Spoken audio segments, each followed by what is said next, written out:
हाय बच्चा लोग, lecture 5 wave optics. आज का discussion coherent sources versus incoherent sources. ये वर्ड आपके लिए नया हो सकता है इस चैप्टर में। What is coherent and what is incoherent, इन दोनों के बीच का डिफरेंस भी समझेंगे और डिटेलिंग भी करेंगे। मूर्खानंद टाइम पे स्टार्ट करते हैं कोहेरेंट सोर्सेज। दो सोर्स होता है ना जहां से लाइट आता है, वो दोनों सोर्स ऑसिलेट होता है, समझो ऐसे ऑसिलेशन करता रहता है। उनका ऑसिलेशन इक्वल फेज में होता है तो वो कोहेरेंट सोर्सेज हैं। या फिर मान लो दोनों का फेज इक्वल नहीं है किसी वजह से, तो दोनों के फेज का जो डिफरेंस है, जैसे इसका फेज 50 डिग्री है, इसका फेज 30 डिग्री है, तो डिफरेंस कितना हुआ 20। तो विद रिस्पेक्ट टू टाइम वो डिफरेंस कांस्टेंट रहना चाहिए। मान लो ये 50 से कभी 60 हो गया तो ये 30 से 40 हो जाना चाहिए, तो डिफरेंस 20 मेंटेन रहेगा। हाँ, तो ये phase difference should be constant. Phase difference must be remain constant with respect to time. तो दो कंडीशन है, या तो दोनों का फेज इक्वल ही रख दो तो कोई झंझट ही नहीं। मान लो दोनों का फेज इक्वल नहीं रख पा रहे हो आप, तो जो फेज डिफरेंस है वो टाइम के साथ कांस्टेंट रहना चाहिए। तो ऐसे सोर्सेज को हम क्या बोलेंगे, कोहेरेंट सोर्सेज। तो अपना पहला ही पॉइंट कोहेरेंट सोर्सेज पे ये लिख सकते हैं कि oscillations of sources in equal phase, और या दूसरा सिलेक्शन ऑप्शन क्या है अपने पास टू सिलेक्ट कि phase difference must be remain constant with respect to time. Phase difference constant with respect to time. ऐसे सोर्सेज को क्या बोलेंगे, कोहेरेंट सोर्सेज। आई होप कि आपको डेफिनेशन याद हो गया होगा यहीं पे। अब इसका डेफिनेशन देखो, इनकोहेरेंट का यही कांस्टेंट नहीं रहेगा, बदलेगा, फेज डिफरेंस बदलता रहेगा, तो वैसे सोर्सेज को क्या बोलेंगे, इनकोहेरेंट। तो phase difference varies with respect to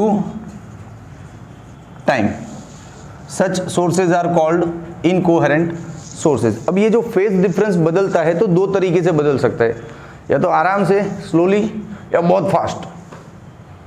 तो स्लोली बदलता है या बहुत फास्ट बदलता है, फेज डिफरेंस बदलते रहना चाहिए।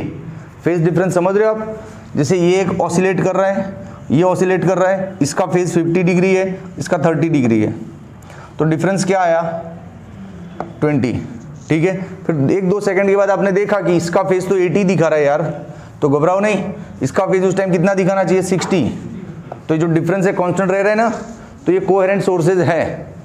और ये डिफरेंस कांस्टेंट नहीं रहता है तो ये इनकोहेरेंट सोर्सेज हैं। जैसे कांस्टेंट नहीं रहना मतलब इसको कर दो 40, तो ये हो गया 40, डिफरेंस हो गया ना 40। तो डिफरेंस कांस्टेंट नहीं रह रहा है, 20 से 40 हो रहा है, 40 से 60 होगा, 70 होगा, 5 होगा, 25 होगा, 75 होगा, कुछ ना कुछ होगा। ये जो बदलाव है, this changes occurs in phase difference may be of 2 type, either they are slow changes और दे आर रैपिड चेंजेस।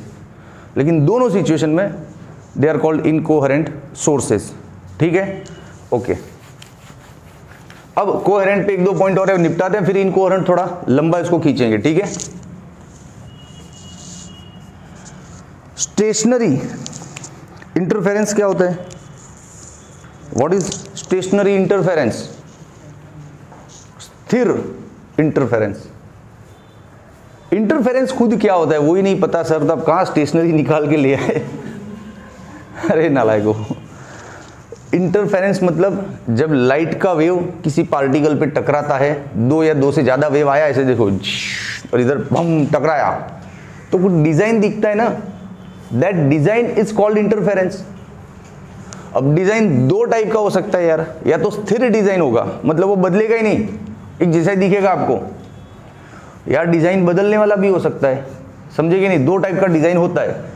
तो जो डिज़ाइन स्थिर है, चेंज नहीं होगा, जो एक बार बन गया वही रहेगा, that is called stationary interference. Understand? तो क्या लिखेंगे? Interference in which design does not change with respect to time is called stationary interference. Simple है, एकदम सिंपल है ना डेफिनेशन। क्या लिख सकते हैं? Interference which does not change with respect to time, या फिर इंटेंसिटी ऑफ इंटरफेरेंस। इंटरफेरेंस का जो उजाला है एक लेवल का, वो उतना ही रहना चाहिए, है कि नहीं? तो स्टार्ट करें कामकाज। तो जो इंटरफेरेंस चेंज नहीं होता है उसको बोलते हैं स्टेशनरी अच्छा, इंटरफेरेंस होता क्या है? रुक रुक रुक रुक रुक रुक रुक, एक मस्त आइडिया देता हूँ। जैसे देख, ये रहा स्क्रीन, सपोज ये पर्दा है, इस पे आपको इंटरफेरेंस डिजाइन दिखेगा। तो कैसे होता है? देखो, जैसे ये रही मिडल लाइन, यहाँ पे है दो सोर्स आपके S1 और S2। ये डिजाइन समझ लोगे ना तो पूरा थियरी अभी के भी याद हो जाएगा। ये रहा सोर्स S1, ये रहा सोर्स S2, यहाँ से लाइट पहुंचा, यहाँ से भी लाइट पहुंचा, देखो पहुंचा। तो ये जो स्क्रीन है ना, आपको दिख रहा है ना ये स्क्रीन, इस स्क्रीन पे पट्टियां बनती है, fringes, dark fringe, light fringe, dark fringe, light fringe, ऐसी पट्टियां बनती है। ऐसे देखो, ये रही पट्टी दिखा रहा हूँ। मिडल में जो होती है वो लाइट फ्रिंज होती है, यहाँ पे उजाला होता है ऐसे यूँ पूरा। फिर उसके जस्ट नेक्स्ट होता है ना, वो अंधेरा होता है यूँ, डार्क। फिर नेक्स्ट होती है वो उजाला, फिर अंधेरा। जैसे लाइट डार्क फ्रिंजेस दोनों साइड बनती है, जितनी इधर ऊपर बनी ना उतनी ही नीचे की साइड भी बनती है।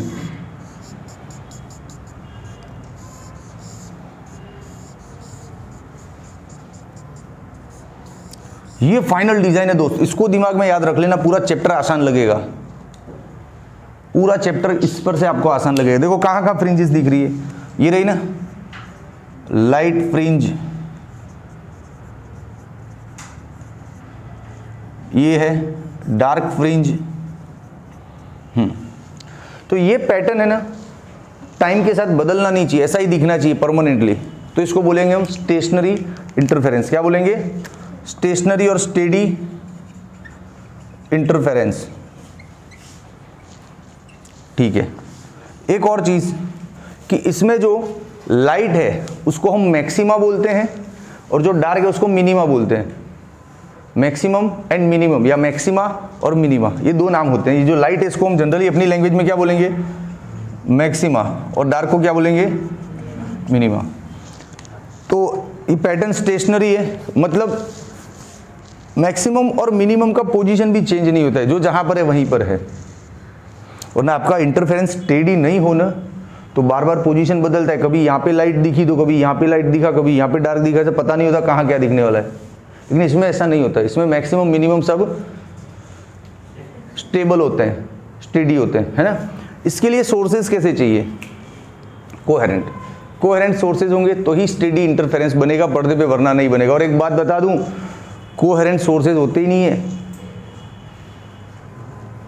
लो अब सर क्या पढ़ा रहे हो, और पहले बोलते हो स्टेडी इंटरफेरेंस नाम की कोई चीज़ है इस दुनिया में, ऐसा दिखता है पर्दे पे। और ऐसा दिखने के लिए सोर्सेज क्या होने चाहिए? कोहेरेंट। और आप बोल रहे हो कोहेरेंट सोर्सेज दुनिया में है ही नहीं। कोहेरेंट सोर्सेज होते नहीं है, हमको लैब में बनाने पड़ते हैं। हमारे घर के दो बल्ब ले आते हैं, वो देंगे आपको। बल्ब, दो बल्ब चालू करके डालो दीवार पे लाइट, दीवार पे कभी ऐसा कुछ दिखता है क्या? सिर्फ उजाला दिखेगा आपको कि पूरी दीवार ग्लो कलर है, लेकिन क्या दीवार पे ऐसा आपको दिखेगा कहीं light dark dot, light dark कहीं फ्रिंजेस, पट्टियाँ, ऐसा कुछ दिखेगा? नहीं दिखते ना। तो हमारे घर के जो बल्ब है वो कोहेरेंट सोर्सेज है ही नहीं, कोई बल्ब नहीं है। तो हमको उनको कोहेरेंट बनाना पड़ता है। वो बनाने का method Thomas young, British doctor, बाद में उसको फिजिसिस्ट भी बोलने लगे लोग, ब्रिटिश डॉक्टर थॉमस यंग ने वो मेथड सिखाया था कि कैसे सोर्सेज को कोहेरेंट बनाया जाता है। ठीक है, तो पहले हम इनकोहेरेंट का थोड़ा और स्टोरी देखेंगे, फिर हम जाएंगे आगे कि ये सोर्सेज को कोहेरेंट कैसे बनाया जाए। क्लियर? तो ये स्टेडी इंटरफेरेंस के लिए सोर्सेज कैसा होना चाहिए? कोहेरेंट। और दूसरा चीज एम्पलीट्यूड कैसा होना चाहिए? इक्वल। एम्पलीट्यूड कैसा होना चाहिए? ये दो शर्तें हैं, आप याद रख लोगे।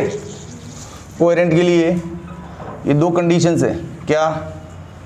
सॉरी, कोहेरेंट के लिए नहीं थे, हाँ, इस स्टेडी इंटरफेरेंस के लिए दो शर्तें हैं, एक तो कोहेरेंट सोर्सेज होने चाहिए, दूसरा एम्पलीट्यूड इक्वल होना चाहिए। बस ये 3-4 पॉइंट तो बहुत हो गए ना, लिख पाओगे ना। चलो अब आगे बढ़ते हैं इनकोहेरेंट सोर्सेज की ओर। कम इन, टाइम से आया कर भाई, हम सब तेरे इंतजार में पागल हो जाते इधर। क्या नाम है? हाँ, नीरज का इंतजार हो रहा था। यस, इनकोहेरेंट सोर्सेज देख लिया। फेज डिफरेंस कांस्टेंट नहीं रहेगा, बदलता रहेगा। अब फेज डिफरेंस बदलता रहेगा, उससे क्या फर्क पड़ना है? तो फेज डिफरेंस दो तरीके से बदल सकता है, स्लो और रैपिडली। मान लो ये फेज डिफरेंस रैपिडली बदलता है तो इसकी वजह से मैक्सिमम और मिनिमम का पोजीशन चेंज होता रहता है, ये फर्क पड़ जाता है पैटर्न में। ये फेज डिफरेंस बहुत जल्दी जल्दी बदलता है तो मैक्सिमम और मिनिमम का पोजीशन अनसर्टेन हो जाता है, पता नहीं चलता है कहाँ मैक्सिमम है कहाँ मिनिमम है, कभी ये दिखा कभी वो दिखा कभी ये दिखा, ऐसा स्टेडी पैटर्न नहीं दिखता है। वो तो ऐसे ही नहीं दिखना है, क्यों? इनकोहेरेंट है। ऐसा स्टेडी पैटर्न देखना है आपको तो कंडीशन क्या है? सोर्सेज कैसे होने चाहिए? कोहेरेंट। लेकिन अब आपके सोर्सेज कैसे हैं? इनकोहेरेंट। तो स्टेडी पैटर्न तो ऐसे ही नहीं दिखेगा, लेकिन उसमें भी ज़्यादा हड़ी इसकी वजह से हो सकती है, मैक्सिमम मिनिमम की पोजीशन भी चेंज होती रहती है यदि फेज डिफरेंस फटाफट रैपिडली बदले तो। ओके, एक और, इसमें रिजल्टेंट इंटेंसिटी कैसे मिलती है? देखो क्या होता है, जैसे ये सोर्स है S1, ये सोर्स है S2, ठीक है, दोनों इनकोहेरेंट है। यहां पे लाइट गई, यहां पे भी लाइट गई, तो पर्दे पे जो रिजल्टेंट इंटेंसिटी मिलती है वो इन दोनों के प्लस से मिल जाती है। दोनों का सिर्फ प्लस कर लो, एक दूसरे में ऐड हो जाती है इंटेंसिटी, बस इतना ही, और कुछ नया नहीं होता है। इसमें ऐसा नहीं होता भाई, इसमें सिर्फ इंटेंसिटी ऐड नहीं किया है, इंटेंसिटी को अलग अलग तरीके से डिस्ट्रीब्यूट किया है। देखो, कहीं अंधेरा कहीं उजाला कहीं अंधेरा, ये बहुत डिफरेंट चीज है, समझ रहे हो आप? इसमें ऐसा नहीं है कि दोनों ये जो वेव गए थे S1 S2 में से वहां पे जाके इंटेंसिटी को बढ़ा दिया, ग्लो बढ़ गया, ऐसा नहीं है। देख, कहीं ग्लो है कहीं डार्क है, कहीं ग्लो है कहीं डार्क है, तो इंटेंसिटी का डिस्ट्रीब्यूशन मस्त हुआ इसमें। इसमें ऐसा नहीं होता, इसमें सिंपल है, इंटेंसिटी गई मिक्स हो गई उजाला कर दिया, बस इतना ही। दो बल्ब वाला एग्जांपल ले लो ना, दो बल्ब चालू करो, दीवार पे इस बल्ब का भी उजाला आएगा इसका भी आएगा, दीवार एकदम ग्लो करेगा। जैसे आपने एक ही बल्ब लगाया तो थोड़ा कैसा दिखेगा अपने को? थोड़ा डल दिखेगा ना। एक और बल्ब लगा दो, ग्लो हो गया। तीसरा और बल्ब लगा दो और ग्लो हो गया कि नहीं? हुआ कि नहीं? हाँ, तो इसमें ये होता है इंटेंसिटी सिर्फ ऐड हो जाती है, कोई डिजाइन नहीं बना पाती। क्लियर? अच्छा, इंटेंसिटी ढूंढना है तो उसका फॉर्मूला भी अपन ने कल पढ़ा था, average intensity I is equals to I0 cos square phi by 2। Average है तो ऑब्वियसली ये सिंबल देना पड़ेगा इधर, ठीक है। अब देखो, आपने आगे के चैप्टर पढ़े हुए हैं कि इसका एवरेज है ना, थोड़ा ऑकवर्ड लगता है हमको। कॉस का एवरेज डिपेंड करता है कि कॉस टी वाला है या नहीं। कॉस कांस्टेंट है, तो जैसे देखो ये 4 कांस्टेंट था, उसको एवरेज में से बाहर निकाला 4 ही रहा। I0 कांस्टेंट था, इस एवरेज के सिंबल से बाहर निकाला I0 ही रहा। वैसे ही cos square 5/2 if it is constant तो एवरेज में से बाहर आ जाएगा, बस आंसर। लेकिन मान लो ये t का फंक्शन है, if phi depends on t, तो इसका एवरेज आपको मिलता है 1/2। ये पढ़ा हुआ है ना आपने चैप्टर 7 में, LCR वाले चैप्टर में, इसी में, कि cos स्क्वायर का एवरेज होता है 1/2, साइन स्क्वायर का एवरेज भी होता है, लेकिन सिर्फ यहाँ पे cos होता है ना ऐसे। वेरी गुड वेरी गुड, तो 0 होता, पढ़ा हुआ है ना ये सब, तो इस पर टाइम पास नहीं करता हूं मैं। ओके,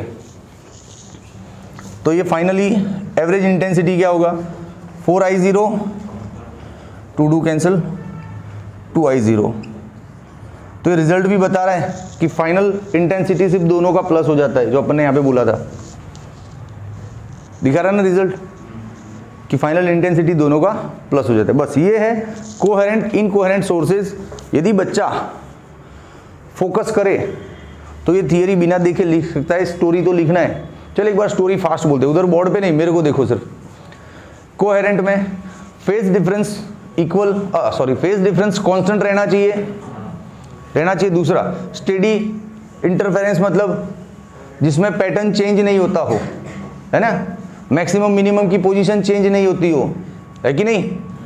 और सोर्सेज कैसे चाहिए, कोहेरेंट, तो ये स्टेडी होगा। और एम्पलीट्यूड कैसा चाहिए, इक्वल।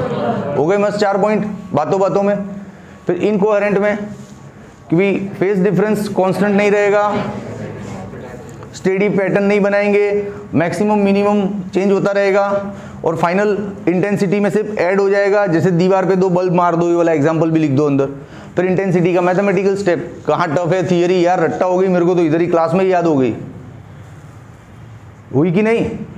आपको 70-80% थियरी का काम हो गया, अब थोड़ा प्रोफेशनली पढ़ लो बुक में से या रेफरेंस बुक में से, तो proper how to make the sentence you will come to know. Clear है। चलो मेरा ये क्वेश्चन का प्रेजेंटेशन खत्म, अगला स्टार्ट करते हैं। चलो ओके बच्चा लोग, next question, Young's experiment. Actually Young का एक्सपेरिमेंट क्यों था पहले वो बताता हूँ। अपन अभी थोड़ी देर पहले बात नहीं की कि अपने को स्टेडी इंटरफेरेंस देखना है तो सोर्सेज कोहेरेंट होना चाहिए यार। चला कोहेरेंट सोर्सेज मिलता नहीं है बाजार में, क्या करें।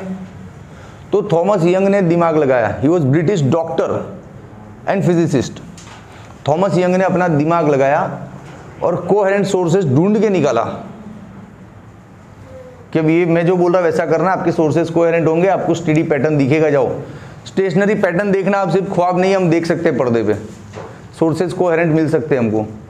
थॉमस यंग ने क्या दिमाग लगाया पता है, हाइगेंस का लॉ क्या था, हाइगेंस का जो प्रिंसिपल था ना वेव फ्रंट को लेके, उसको पढ़ा आराम से और उसी में आंसर लिखा था यार।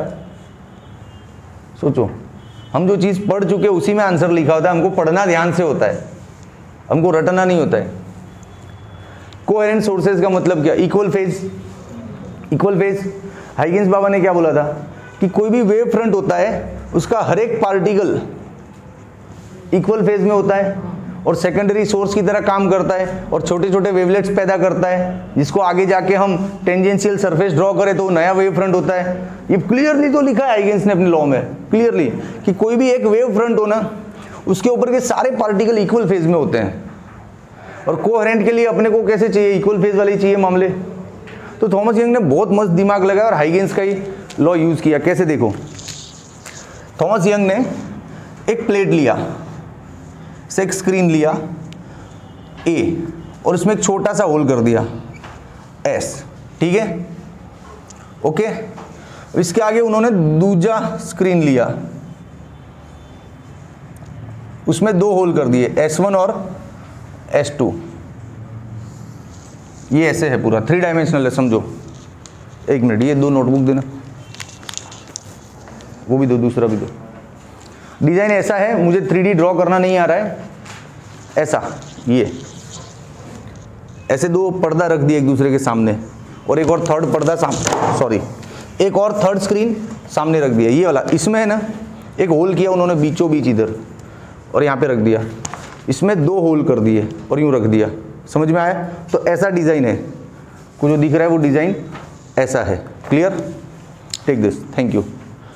रुक मैं ड्रॉ करने की कोशिश करता हूँ, अच्छे से आएगा, ऐसा फील आवेगा।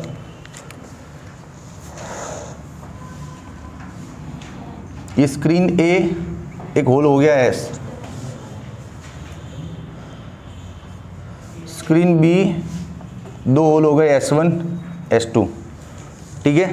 तो यहाँ पे रख दिया एक बड़ा सा पर्दा स्क्रीन जिस पे हमको पैटर्न दिखेगा, इसको नाम दे दो C। अब यहाँ पे एक बल्ब चालू करो, जो बल्ब आपका कोहेरेंट नहीं है ना, हमने बोला ना कि दीवार पे लाइट डालो तो पैटर्न नहीं दिखाता है क्योंकि वो कोहेरेंट सोर्सेज नहीं है, उसी बल्ब में से कोहेरेंट बनाया समझो। यहाँ पे बल्ब चालू करो, बल्ब चालू किया, बल्ब में से लाइट निकलेगा। अब ये दोनों इक्वल डिस्टेंस पे रखो, ये डिस्टेंस कैसे हो गई equal, SS1 is equal to SS 2, दोनों डिस्टेंस इक्वल है। इक्वल डिस्टेंस है तो ऑब्वियसली हम अभी लाइट को क्या मान के चल रहे हैं? क्या हम लाइट को रे मान रहे हैं, फोटोन मान रहे हैं, क्या मान रहे हैं इस चैप्टर में? Wave front. हम लाइट को क्या मान रहे हैं? तो हमको ये समझना है कि बल्ब में से जो लाइट निकल रही है वो एक एक वेव फ्रंट बाहर निकल रहा है। ये पहला निकला, दूसरा निकला, तीसरा, ऐसे वेव फ्रंट निकल रहा है कि नहीं, है ना? तो चलो यहां से एक वेव फ्रंट निकला, जैसे ये रहा, देखो अब सेम डिस्टेंस पे दोनों है, तो ये वेव फ्रंट ट्रैवल करते करते करते यहाँ पे इक्वल टाइम पे पहुंचेगा। वही जो वेव फ्रंट यहाँ पे आपने नोटिस किया था वो कभी तो यहाँ पे पहुंचेगा इक्वल टाइम पे, क्योंकि दोनों सेम डिस्टेंस पे। अब इन दोनों होल में से जो बाहर निकलेंगे पार्टिकल, यहां से जो बाहर निकलेगा, ये दोनों वेव फ्रंट, छोटे वेवलेट, इक्वल फेज में नहीं होंगे। क्यों? क्योंकि ये सारे इस एक ही वेव फ्रंट पे थे ना, और अकॉर्डिंग टू द हाइगेंस एक ही वेव फ्रंट के सारे पार्टिकल इक्वल फेज में होते हैं। तब यहां से जो बाहर निकलेगा वो इक्वल फेज वाला मामला निकलेगा, और यहां से इसका डिस्टेंस भी सेम रखो। तब यहां पे जो भी ये पहुंचेंगे वो सब स्टेडी इंटरफेरेंस बनाएंगे, सिंपल। हालांकि ऐसा फ्रिंजेस टाइप नहीं बनाएंगे, क्योंकि अपना सोर्स कैसा है, पॉइंट लाइक है, तो यहाँ पे ऐसे पॉइंट बनेंगे, यूँ पॉइंट बनेंगे। मान ले अपना सोर्स ऐसा लीनियर होता ना यूँ, तो ये फ्रिंजेस दिखती। डिपेंड्स ऑन द सोर्स ना। बोलो कैसा लगा थॉमस यंग का आइडिया? है एकदम इजी मैकेनिक्स, इजी। सिर्फ 2 स्क्रीन लेके बल्ब चालू करना है, यहाँ पे पैटर्न दिख जाता है। कहाँ इसमें बहुत बड़ा साइंस है, बहुत बड़ी मशीनरी लगा दी कि न्यूटन के दुनिया भर के लॉ लगा के कोई यंत्र बना दिया। क्या किया थॉमस यंग ने? कुछ नहीं किया, लेकिन हाँ उसने हाइगेंस के लॉ को ध्यान से पढ़ा। उस लॉ में समस्या का समाधान लिखा हुआ था कि कोहेरेंट कैसे बनाना है। हमारी ऐसी बहुत सी समस्याएं किताबों में आंसर लिखे हुए हैं, उन किताबों को ध्यान से पढ़ना चाहिए। तो यार इतना बड़ा बच्चा क्या पॉइंट लिखूं? लिखना है स्टोरी। सबसे पहला पॉइंट, इन फिगर, एक मिनट। थॉमस यंग ने क्या किया पता है? वेव फ्रंट के टुकड़े कर दिए। तो इसको method to obtain coherent sources by dividing wave front भी बोलते हैं। इस नाम से भी क्वेश्चन आ सकता है एग्जाम में। यंग का नाम ही नहीं देंगे वो लोग क्वेश्चन में। लो, जो बच्चा थॉमस यंग के नाम से क्वेश्चन रट के गया वो एग्जाम में फंस सकता है। क्योंकि एग्जाम में ये भी बोल सकते हैं कि write down the method to obtain coherent sources by dividing wave front. ये लिखो खास, by dividing wave front. Okay, चलो ठीक है। अब कोहेरेंट सोर्सेज को ऑब्टेन करने का एक और भी मेथड है, वो बाय डिवाइडिंग एम्पलीट्यूड। लेकिन वो इस पोलराइजेशन के टॉपिक में निकल गया और इस साल रिड्यूस सिलेबस है, तो हम पोलराइजेशन में नहीं पढ़ेंगे वो कुछ। ओके, बाकी कोहेरेंट सोर्सेज लेने के 2 मेथड है। वेव फ्रंट को ऐसे डिवाइड कर दो या एम्पलीट्यूड को डिवाइड कर दो, तो भी होता है काम, लेकिन वो भी है नहीं सिलेबस में रिड्यूस के हिसाब से। डन। चलो अब आज का सबसे खतरनाक क्वेश्चन। इस चैप्टर में टोटल आपको बोला था ना इस साल के लिए, ये कोविड की वजह से, ये जो 21 में आपका बोर्ड का एग्जाम है, उसमें इस चैप्टर में 5 ऐसे बड़े क्वेश्चन हैं जिनको हम ज़्यादा इंपॉर्टेंस दे सकते हैं। उन 5 में से एक तो कल चला दिया, कंस्ट्रक्टिव डिस्ट्रक्टिव इंटरफेरेंस की कंडीशंस। दूसरा आज अभी चल रहा है, क्या है ये क्वेश्चन? पाथ डिफरेंस का फॉर्मूला। आप बोलोगे सर पाथ डिफरेंस तो हमने पढ़ लिया है यार। रुक, तुमने क्या पढ़ लिया है वो देख लो, और मैं क्या पढ़ाने वाला हूं वो भी देखेंगे। अपन ने पाथ डिफरेंस में ये पढ़ा है, देखो पाथ डिफरेंस 2 टाइप का पढ़ा अपन ने कल। कौन से 2 टाइप? कंस्ट्रक्टिव और डिस्ट्रक्टिव। कंस्ट्रक्टिव में पाथ डिफरेंस कैसा लेना है? n lambda. डिस्ट्रक्टिव में कैसा लेना है? 2n+1। याद है ना ये तो हमको? लेकिन भैया आप सोचते नहीं हो, ये n लेमड़ा के इक्वल में इधर क्या लेना है? कुछ तो होगा। इसके इक्वल में इधर क्या लेना है? कुछ तो होगा कि नहीं? तो ये जो कुछ तो होगा ना, उस कुछ तो होगा भी अपना आज लेक्चर है कि चाहे कंस्ट्रक्टिव पैटर्न हो चाहे डिस्ट्रक्टिव पैटर्न हो, पार्ट डिफरेंस के लिए कोई कॉमन टर्म है कि नहीं, उस पर बात है आज। समझे? जैसे कोई कॉमन टर्म मिल गया आपको कि ये रहा भाई xd/d, ये होता है पार्ट डिफरेंस फाइनली। चाहे कंस्ट्रक्टिव हो चाहे डिस्ट्रक्टिव हो। अब जब भी आपको क्वेश्चन में बोला है कि कंस्ट्रक्टिव पैटर्न है तो आपको इसके साथ इसको लेना है, और मान लो क्वेश्चन में बोलते हैं डिस्ट्रक्टिव पैटर्न है तो इसके साथ इसको लेना है। समझो, बन गए ना मस्त फॉर्मूले। तो now we are knowing properly कि what is N lambda. N lambda constructive interference के वक्त पाथ डिफरेंस का सीन है, लेकिन उसके इक्वल में तो कुछ और लेना है इधर भी। ओके, तो ये जो कॉमन टर्म है ना दोनों के लिए, उस पर आज बात है। तो क्वेश्चन क्या बन रहा है, find the formula of path difference in term of x D and D, ये क्वेश्चन बन रहा है। Path difference in term of x D D, बहुत कड़क थियरी है भैया, मजा आने वाला है। तो थॉमस यंग के डबल स्लिट से अब आइडिया लेंगे, क्योंकि कोहेरेंट सोर्सेज ही चाहिए, तो थॉमस यंग का आइडिया लेके चलेंगे। तो ड्राइंग कैसा बनेगा देखो, थॉमस यंग में पहले एक एस होल था, फिर एक S1 और S2 भी था ना। मैं था कि सिर्फ मेरे अकेले के लिए ही है सब कुछ, ये आपके लिए भी है कुछ, तो मुंडी लटका के क्या बैठे हो यार, थोड़ा स्माइलिंग फेस रखो। मास्क में मुझे दिखती नहीं आपकी स्माइल, लेकिन आंखें भी तो दिख रही है ना आपकी, आपकी आंखों में नफरत भरी हुई दिख रही है। बोतल हाथ में लेके बैठे, दे मारू अभी अभी।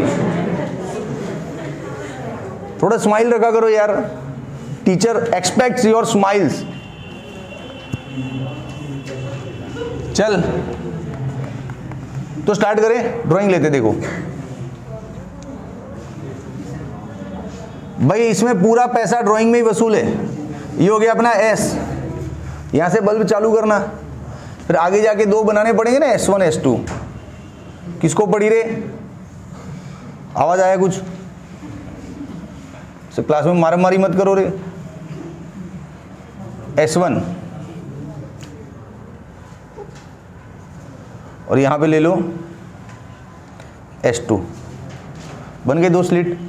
अब एक परपेंडिकुलर बाइसेक्टर ले लिया बीच में से, यहाँ पे अपना स्क्रीन ले लो, पर्दा, जहाँ पे पैटर्न हमको दिखेगा, ठीक है। अब एक लाइट यहाँ से गया, एक लाइट यहाँ से गया, मान लो यहाँ पे अपना रिक्वायर्ड पैटर्न बन रहे हैं P पॉइंट पे, ठीक है। ये इसको हम बोलते हैं स्लिट, क्या बोलते हैं, स्लिट, SLIT, स्लिट। स्लिट का विड्थ क्या लेते हैं, D, क्या लेते हैं, D। स्लिट से स्क्रीन का डिस्टेंस को क्या नाम दे देते हैं, कैपिटल D। ये जो है ना मिलीमीटर की रेंज का होता है, बहुत छोटा होता है, और ये ना मीटर की रेंज का होता है, बहुत ज्यादा दूर होता है स्क्रीन। ओके, ठीक है, yes, change your place. Okay बच्चा लोग, ये ड्राइंग देखा अपन ने। अब ध्यान से, हाँ थोड़ा मामला टफ होने वाला है, मामला पेचीदा होने वाला है। ये जो मिड पॉइंट है, यहां से इसका डिस्टेंस ले लो x, ले सकते हैं, x नाम दे दो, ठीक है। मान लो ये पहला फ्रिंज आपको यहां पे दिख रहा है, तो इसको बोल दो x1। मान लो दूसरा ऊपर दिख रहा है, तो उसका डिस्टेंस क्या ले लेंगे, x2। इसे नाम दे सकते हैं, अपने पे डिपेंड है कि कौन से फ्रिंज की बात कर रहे हैं हम, 1, 2, 3, 4, 5, है ना। तो अभी तो मैंने नंबर का क्लेरिफिकेशन नहीं दिया है, तो सिर्फ x लेते हैं, क्या लेते हैं, x। ओके, अब थोड़ा 2-4 पॉइंट डालना चाहो तो डाल दो। क्या लिखोगे, in figure schematic arrangement of Young's double slit experiment is shown. In figure schematic arrangement of Young's double slit experiment. Next, S1 S2 is equals to D, S1 S2 is equals to D, and distance between slit and screen is capital D, and distance जो दिख रहा है figure में सब लिखते जाओ, distance between slit and screen is capital D, done। फिर draw a perpendicular bisector, draw a perpendicular bisector of slit which intersect the screen at O, हो सकता है ना, तो लिखो draw a perpendicular bisector of D which intersect the screen 8O। Done, हो गया। अभी consider a point P which is x distance away from O। Consider a point P which is x distance away from O, so OP will become x। Done कि नहीं done? अच्छा, अब easy है, आगे mathematics बहुत easy है, सिर्फ चित्र में थोड़ा ध्यान लगाना है। चलो चित्र में ध्यान लगाते हैं। यहां से एक परपेंडिकुलर ले लो, यूं नाम दे दो M, लिया। फिर यहां से भी एक ले लो यूं, इसको नाम दे दो N। डन। अब मुझे ये थियरिकल पॉइंट्स आपको नहीं चाहिए ना, देख के भी लिख सकते हो ना, तो मुझे जगह चाहिए थोड़ी पढ़ाने को। गणित में मजा आएगा, समझ लो थियरी आपके जेब में आ गया। चलो क्या किया अपन ने, ये ड्रॉ किया S1M, और स्क्रीन को नाम दे देते हैं ना G डैश। हाँ, draw S1M perpendicular G dash. फिर एक और परपेंडिकुलर ड्रॉ किया, ये रहा S2N perpendicular G dash, S2N perpendicular G dash. अब ध्यान से देख ट्राइंगल, ये वाला S1PM इन ट्राइंगल S1PM। चलो पाइथागोरस लेंगे, ये हो गया अपना हाइपोटेनस, है कि नहीं पाइथागोरस? तो देखो क्या होता है Pythagoras, S1P square is equal to PM square plus S1M square. अरे पाइथागोरस रे, इसका स्क्वायर इज इक्वल टू इसका स्क्वायर प्लस इसका स्क्वायर, है कि नहीं? डन। अब एक और ट्राइंगल देखो, ये M वाला देख लिया ना, अब किसकी बारी है? दिख रहा है ना क्लियरली? हाँ, तो ट्राइंगल क्या बन रहा है, S2PN। तो in triangle S2PN Pythagoras S2P square PN square plus, very good, 12वीं के बच्चे पाइथागोरस बोल रहे, क्या बात है, सुपर्ब। चलो ओके, अब ये सारे मेजरमेंट इसमें रखने हैं, वो यहाँ चित्र में बना के देते अपन। देखो कैसे बनता है, ये इतना क्या है, D है, तो ये D होगा, तो ये जो आधा है ये क्या है, D/2। ये भी क्या है कि नहीं? अब ये PM क्या निकलेगा यहाँ से, ये पूरा X है, इसमें से इतना माइनस कर दो ना, X minus D/2। Very good, समझे कि नहीं? फिर ये क्या निकलेगा, PN, इतना PN क्या निकल जाएगा, X प्लस, क्या बात है यार, बोलो समझ में आया? रख दो ये वैल्यू, खेल खत्म। चलो रखते हैं वैल्यू, S1P स्क्वायर, PM कितना है, X माइनस D/2। अच्छा, S1M मतलब ये यहां से यहां तक ना, दिख तो रहे? हाँ, D square, S2P square, PN क्या है, X प्लस D/2 का स्क्वायर, और ये क्या है, D स्क्वायर। डन। नाउ इसमें से इसको माइनस करो, S2P square minus S1P square, तो इसमें से ये पूरा माइनस हो जाएगा। थोड़ा गणित ध्यान देना इधर, X प्लस D/2 का whole square plus D square minus D square गया। चलो इसको एक्सपांड करो, अब x square plus 2x D/2 plus D²/4। ये तो आता है ना आपको, 12वीं में पढ़ते हो। नहीं आता है तो छोड़ो आज ही साइंस, जाओ कॉमर्स में बैठो। माइनस प्लस, चलो देखो ये गया, ये गया, क्या बचा, 2 गया, 2xd बचा, है कि नहीं? ये हो गया S2P minus S1P into S2P plus, बहुत फास्ट मैथमेटिक्स करवाया इसका, क्लियर है? पक्का, कोई दिक्कत नहीं है? कैमरामैन यहाँ पे कवर करना। अब लास्ट स्टेप है 2xd अपॉन ये वाला स्टेप। अब यहाँ पे थोड़ा अपने को अप्रोक्सीमेटरी लेना है। अप्रोक्सीमेटरी मतलब हमने पहले बात की थी कि ये जो स्क्रीन का डिस्टेंस बहुत बड़ा है, स्क्रीन का डिस्टेंस बहुत बड़ा है और स्लिट का डिस्टेंस बहुत छोटा है। ये मिलीमीटर की रेंज में और ये मीटर है, मतलब 1000 गुना बड़ा है। ये समझो, ये 1 मीटर होगा तो वो 1000 मीटर होगा, कितना बड़ा फर्क है समझो। मिलीमीटर एंड मीटर कितना बड़ा कंपैरिजन है, 1000 टाइम्स मोर, है कि नहीं। तो उस रिस्पेक्ट में हमको थोड़ा सा अप्रोक्सीमेटरी लेना है आंसर को सेट करने के लिए, और ये अप्रोक्सीमेटरी लेने से एरर आ सकता है, लेकिन एरर भी कितना आएगा पता है, 0.005%, मतलब नेग्लिजिबल एरर आएगा। क्या लेना है बताता हूँ। ये सीधा डिस्टेंस तो d है, हम इस टेढ़े को भी d मान लेते हैं, क्योंकि डिस्टेंस इतना लंबा है कि यहाँ से ये एंगल बहुत ही छोटे बनते हैं। ये जो एंगल आपको दिख रहे हैं बिल्कुल नेग्लिजिबल एंगल होते हैं यहाँ पे। नेग्लिजिबल एंगल होगा मतलब ये देखो इनके बीच, अरे यार लो, ये समझना लास्ट वाला धांसू एक स्टेप दूर हो जाओ आंसर से। ये एंगल इतना बड़ा है, लेकिन एंगल नेग्लिजिबल मतलब अप्रोक्सीमेट दोनों साथ में ही जाना ना। तो ड्राइंग में तो दिख रहा है ये लंबा और ये छोटा, लेकिन हम इसको इक्वल ले सकते हैं। तो इक्वल ले लो सबको, डी, इसका वैल्यू इसके जितना ही ले लो, डी जितना, तो बाकी का आंसर क्या बनेगा, S2P minus S1P is equals to 2XD divide by D plus D।